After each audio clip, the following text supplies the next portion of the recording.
Hello student, आपके लिए यहाँ पर इस चैनल पर आपको फिजिक्स पढ़ने को मिलेगी। तो यहाँ पर सबसे पहले टॉपिक आपके लिए ले रहे हैं फोर्स यानी बल।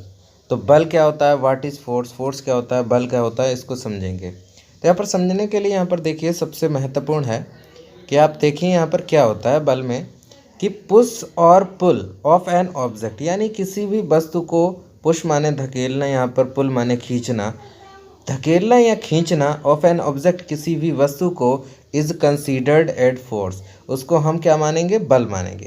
यानी किसी वस्तु को आप जो है, एक वस्तु है उसको क्या करेंगे, या तो खींचेंगे एफ बल लगा करके, या उसको धकेलेंगे, ठीक है ना।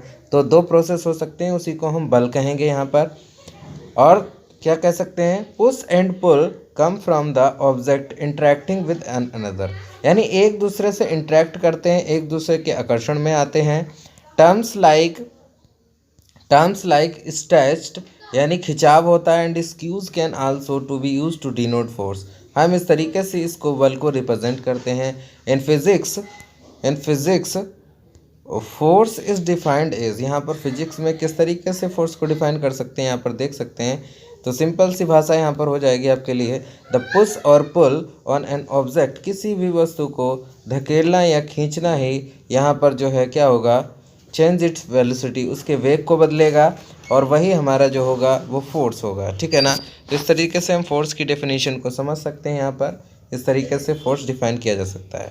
अब यहाँ पर दूसरा पेज यहाँ पर देखिए ध्यान से, दूसरे में क्या है, आपको यहाँ पर फोर्स के बारे में डेफिनेशन जानेंगे।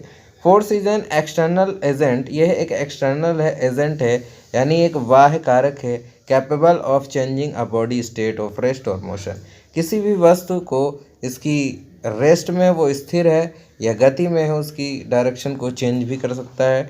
It has a magnitude and a direction, और उसकी दिशा को भी बदल सकता है। तो बल क्या कर सकता है, बल किसी भी वस्तु की दिशा को भी बदल सकता है, या बॉडी रेस्ट में है या जो है मोशन में है, तो दोनों तरीके से बदल सकता है। अब क्या है, direction towards which the force is applied is known as the direction, यानी यहाँ पर डायरेक्शन टुवर्ड्स माने दिशा की ओर जो डायरेक्शन होगी, जहाँ पर which is the force is applied is known as the direction, वहाँ पर उसकी दिशा को बदल सकते हैं। जैसे कोई ऑब्जेक्ट है, इसको यहाँ पर एफ फोर्स लगा करके, तो यहाँ पर इसकी डायरेक्शन को आप चेंज कर सकते हैं, इधर भी जा सकते हैं, इधर भी जा सकते हैं, ठीक है ना। तो इस तरीके से यहाँ पर समझ सकते हैं। तो यहाँ known as the direction of the force, ये जो है वो उसकी डायरेक्शन होगी इधर की ओर, यहाँ पर इसमें बॉडी में बल लगाया जाएगा, एफ फोर्स लगाया जाएगा। तो इस तरीके से यहाँ पर and the application of force, यहाँ पर जो बल का अनुप्रयोग होगा, is the point where force is applied, जहाँ से, जिस बिंदु से किसी भी ऑब्जेक्ट पर बल लगाया जाएगा, वही उसका क्या है, फोर्स पॉइंट होगा, फोर्स इज अप्लाइड, जहाँ पर फोर्स जो है अप्लाई किया जाएगा, उस पर लगाया जाएगा।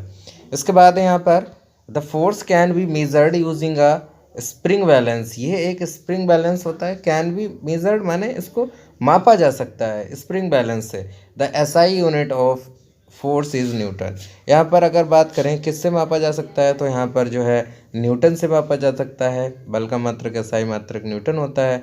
कॉमन सिंबल यहाँ पर देख सकते हैं आप, इस तरीके से रिप्रेजेंट कर सकते हैं, एरो डायरेक्शन को दिखाता है, और सिंपली यहाँ पर एफ का ये मैग्नीट्यूड है, परिमाण है।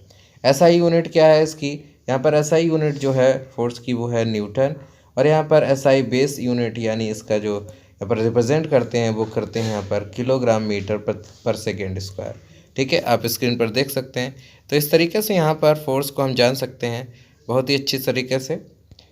तो आई होप आपको ये क्वेश्चंस, ये जो है पहला टॉपिक समझ में आया होगा, फोर्स की, फोर्स क्या है और इसको किस तरीके से हम रिप्रेजेंट करते हैं और इसकी यूनिट क्या होती है।